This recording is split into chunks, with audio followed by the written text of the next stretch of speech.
The restaurant buzzed with quiet chatter and soft clinking of silverware, but all eyes subtly gravitated toward the corner table, where a man in an immaculate suit sat, scrolling through his phone, a glass of red wine untouched before him. His presence exuded authority, the kind that made others lower their voices. He was Lucas Reinhardt, a billionaire known across Europe for his sharp mind and even sharper tongue. But tonight, the man who commanded boardrooms would face something he could never buy: humility. "Excuse me, sir," the waitress said softly, clutching her notepad. "Are you ready to order?" Lucas looked up slowly, eyes scanning her with mild irritation. "Finally," he muttered under his breath in German, thinking she wouldn't understand. "Diese Leute wissen nicht einmal, wie man bedient. These people don't even know how to serve." The waitress blinked, her polite smile faltering for just a moment. Her name was Emma, a young woman in her mid-20s, working double shifts to support her younger brother's education. She had been working here only a few months, and tonight was her first time serving the restaurant's VIP section. The billionaire's table was supposed to be her big chance to impress her manager, not to be humiliated in a language she actually knew fluently, but she said nothing. Not yet. Instead, she kept her calm, took his order in perfect English, and walked away, though her chest ached with the sting of his words. She wasn't angry at being insulted. She was hurt that people like him thought their money gave them the right to look down on others. What Lucas didn't know was that Emma had spent years in Germany, earning a scholarship there before returning home to care for her family. Her fluent German, her intelligence, her strength, all hidden behind an apron and a tired smile. When she returned with his meal, Lucas was speaking loudly on his phone, in German again, complaining about incompetent staff and filthy service. This time, she didn't let it go. "Entschuldigen Sie, Herr Reinhardt," she said in flawless German, her tone respectful but firm. "Ich hoffe, das Essen ist zu Ihrer Zufriedenheit." "Excuse me, Mr. Reinhardt, I hope the food meets your satisfaction." He froze mid-sentence, his phone still pressed to his ear. Slowly, his gaze lifted to meet hers.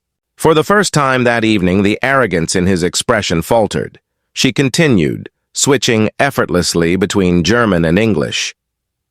"You know, it's quite unfortunate to assume people are beneath you just because they serve you. You might be surprised at what others understand." His business partner on the phone could be heard faintly saying, "Lucas, are you there?" But Lucas couldn't respond. He could only stare, speechless, as this young woman, whom he had mocked moments ago, met his gaze without fear. He ended the call slowly. "You speak German?" "Fluently," she said simply. "I studied in Munich, got a scholarship, but life had other plans. So here I am, serving tables to make sure my brother can one day have the life I couldn't continue." There was no bitterness in her voice, just quiet dignity. Lucas, for once, had nothing to say. He felt something foreign stirring inside, shame. For the rest of the evening, he was uncharacteristically polite. When she returned with the bill, he said softly, "You're remarkable, you know that?" Emma just smiled faintly. "I'm just doing my job, sir." But something about her composure stayed with him long after he left the restaurant. The next morning, Lucas couldn't focus on his meeting. Her words kept echoing in his mind. He had spent his entire life believing money and power defined worth. Yet one waitress, one fearless, honest moment, had shaken that belief completely. He asked his assistant to find the name of the restaurant and the woman who worked there. "Emma," he whispered, reading her name on the file. Emma Weiss. Days passed and he visited the restaurant again. This time, not as a billionaire looking to dine, Pondy, but as a man seeking redemption. She looked up, surprised to see him standing there in casual clothes. "Mr. Reinhardt," she said, straightening nervously. "You're back. I owe you an apology," he said quietly. "Not just for what I said, but for what I thought. You reminded me that respect has nothing to do with status." Her eyes softened, but she didn't let him off easily. "It's easy to apologize. Harder to change," he nodded. "You're right. Maybe you can help me with that."